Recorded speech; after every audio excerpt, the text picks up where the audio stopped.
Hello student, स्वागत है आप सभी का एक बार फिर से हमारे इस लर्निंग प्लेटफॉर्म बीएससी बायो वाला में। स्टूडेंट, प्रीवियस क्लास में मैंने आपको यूनिट सेकेंड के सारे टॉपिक क्लियर कर दिए थे। आज हम लोग यूनिट 3 स्टार्ट करने हैं बीएससी फोर्थ सेमेस्टर के जूलॉजी का, जिसमें आपका यूनिट का नाम है डीएनए डायग्नोस्टिक। यानी कि किस प्रकार से आप डीएनए के थ्रू ये डायग्नोसिस करेंगे, पहचान करेंगे डिफरेंट टाइप के डिजीज को, यानी कि डिजीज का पहचान करना डीएनए के थ्रू। तो उसी में आपका पहला टॉपिक आता है genetic analysis of human disease.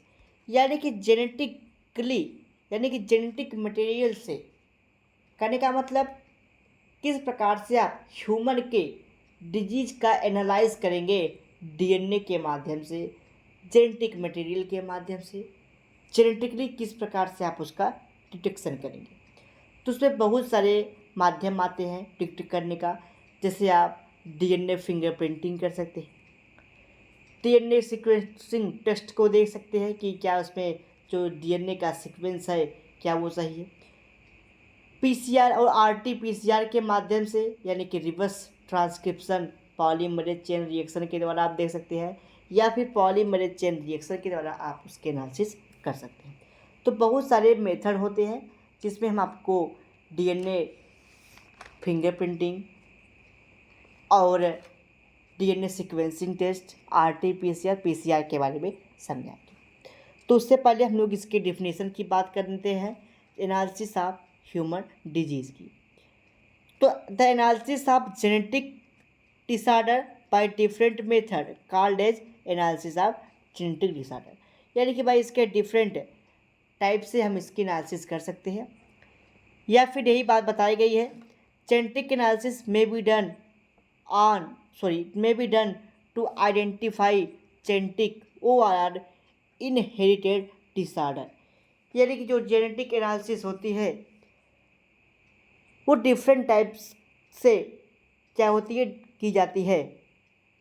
यानी कि जो जेनेटिक एनालिसिस होती है वो आइडेंटिफाई करता है जेनेटिक को और बताता है कि भाई आपके अंदर कौन सी डिसऑर्डर है। यानी कि आपके जेनेटिक मटेरियल को पहले एनालाइज करेगा, देन उसके बाद आपको चेक करके बताएगा कि आपके अंदर कौन सी प्रॉब्लम है। ठीक, यानी कि आपको डिफरेंट टाइप के डिजीज़ का पता लगाने का कार्य करता है। तो जैसे आपके अंदर अगर कैंसर है, डाउन सिंड्रोम है, टर्नल सिंड्रोम है, उसके बाद स्नाइड सिंड्रोम है, क्लाइनफिल्टर सिंड्रोम है, या फिर जेनेटिकली जितने भी प्रॉब्लम्स होते हैं, एडवार्ड सिंड्रोम है, तो सारे चीज़ को जेनेटिक डिजीज़ यानी कि genetic analysis of human disease के माध्यम से आप सारी चीज़ों को चेकिंग कर सकते हैं।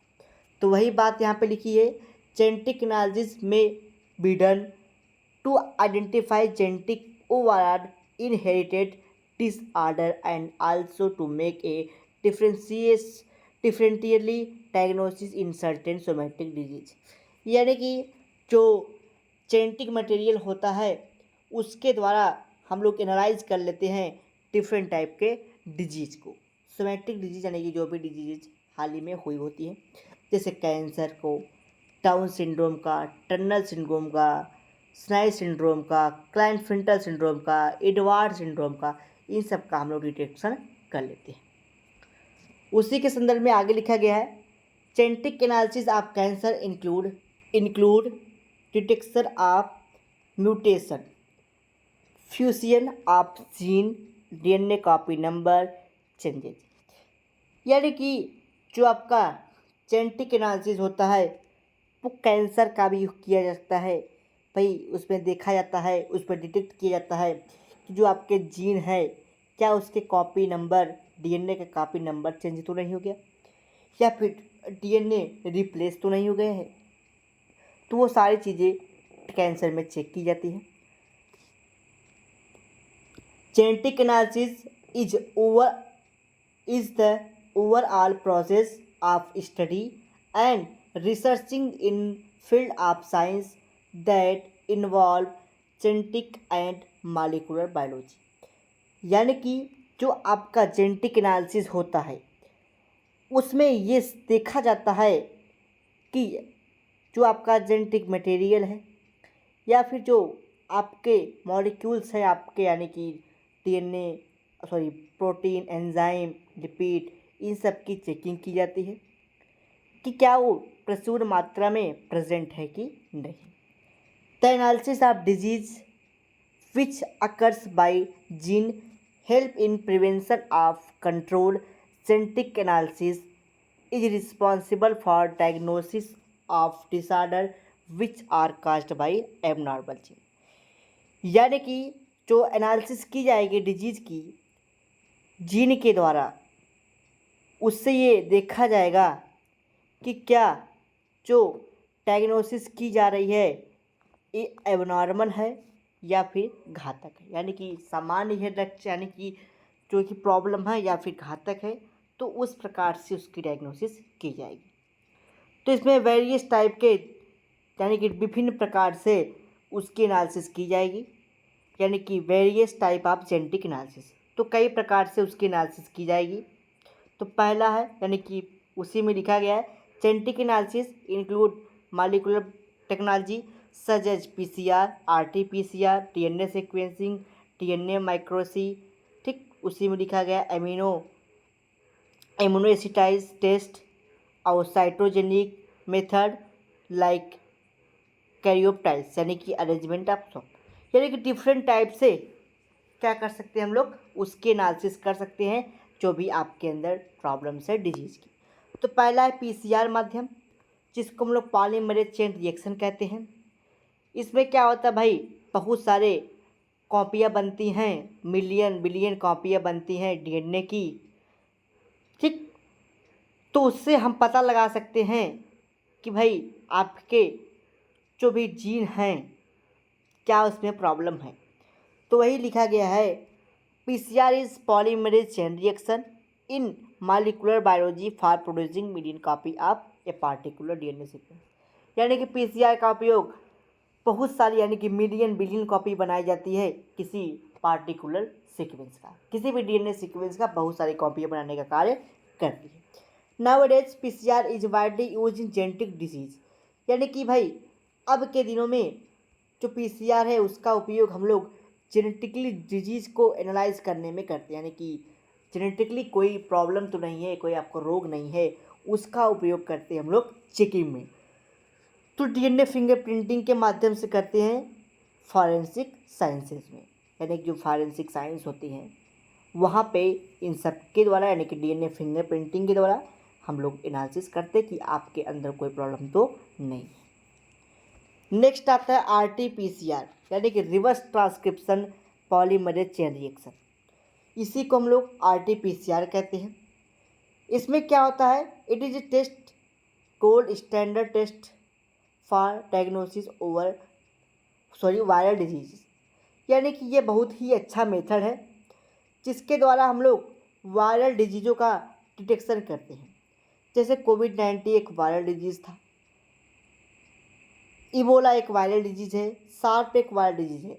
यानी कि RNA के द्वारा जो भी डिजीज़ का फॉर्मेशन होता है, ठीक, जैसे आपका वैक्सीन RNA से वो क्या हुआ था भाई, अपने वो सारे स्टेज चेंज करते थे। ठीक, तो वो क्या है, एक प्रकार का RNA मटेरियल डिजीज़ है, तो उसका डिटेक्शन हम लोग करते हैं RT-PCR के माध्यम से। थर्ड आता है DNA सीक्वेंसिंग टेस्ट। भाई अगर आपके अंदर कोई प्रॉब्लम है तो आपका जो DNA सीक्वेंस होगा वो सही नहीं होगा, तो उस हाल में हम लोग DNA सीक्वेंस को चेक कर लेते हैं, उसके न्यूक्लियोटाइड बेसिस को चेक कर लेते हैं, उसके मॉलिक्यूलर सीक्वेंस को चेक कर लेते हैं क्या वो सही है कि नहीं। अगर सही है तो उसमें कोई प्रॉब्लम नहीं होगी, अगर चेंज है तो हो सकता है उसमें डिफरेंट टाइप के इन्फेक्शन, डिफरेंट टाइप के डिजीज़ हो सकते हैं। तो इसीलिए DNA सीक्वेंसिंग टेस्ट कर लेते हैं। तो वही बात लिखी गई है, whole genome sequencing also known as complete genome sequencing. Genome sequencing test is done for determining the struct sequence of nucleotide ORR bases in a DNA molecule. Test is done for detect the genetic disorder even cancer. यानी कि इसमें यही बात लिखी गई है कि भाई जो जीनोम होता है, ग्रुप ऑफ जीन, उसके द्वारा हम लोग डीएनए सीक्वेंसिंग को चेक कर लेते हैं, क्या उसमें न्यूक्लियोटाइड या फिर जो बेसिस है डीएनए का वो सही है कि नहीं, जिससे पता लगा सकता है कि क्या उसमें कोई जेनेटिकली डिसऑर्डर तो नहीं है, क्या फिर कैंसर तो नहीं है। सारी चीज़ों को चेक कर लेते हैं। लास्ट आता है डीएनए फिंगरप्रिंटिंग। तो भाई पता है आपको, डीएनए फिंगरप्रिंटिंग एक बहुत ही विश्वसनीय टेस्ट है जिस पे हम लोग डिफरेंट टाइप के क्रिमिनल केसेस को सॉल्व करने का कार्य किया था। तो उसी संदर्भ में लिखा गया है DNA fingerprinting is a laboratory technique, यानी कि जो डीएनए टेक्निक होती है वो लेबोरेटरी में की जाती है, use for determine the problem, यानी कि डिफरेंट टाइप के प्रॉब्लम को, समस्या को हल करने में किया जा सकता है। जैसे भाई कोई ह्यूमन है, बोल रहा है कि ये मेरा मतलब एक सपोज करिए कि दो फादर हैं और एक सन है। अब ये फादर बोल रहे हैं कि ये मेरा लड़का है, ये भी बोल रहे हैं ये मेरा लड़का है, यानी कि दो लोग हैं और एक बच्चा है, ये बोल रहे हैं कि ये मेरा बच्चा है, वो भी बोल रहे हैं मेरा बच्चा है। तो उसमें क्या कहता है भाई, डीएनए फिंगरप्रिंटिंग चेक कर ली जाती है, तो उससे पता लग जाता है कि भाई क्या उसके न्यूक्लियोटाइड सेम है, तो इससे पता लग सकता है कि भाई ये किसका लड़का होगा। तो इसका उपयोग डिजीज के साथ साथ और भी केसेस में हम लोग इसका चेकअप करते हैं।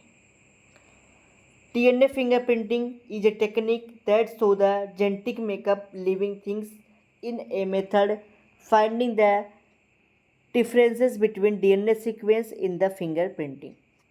यानी कि वही बात बताया गया कि जो डीएनए फिंगरप्रिंटिंग है एक प्रकार की टेक्निक है जिसके फिंगर में जो लकीरें होती है उससे ये चेक की जाती है कि जो आपके फिंगरप्रिंटिंग है वो आपके हैं या फिर दूसरे पेरेंट्स से मैच करते हैं, यानी कि वो आपको चेक करने का कार्य करता है कि भाई ये किस, आपको चेक करेगा कि भाई ये जो है ये आपका है या नहीं। यानी कि कोई भी चीज़ें हो सकती है जो आपको चेक करने में यूज की जाती है।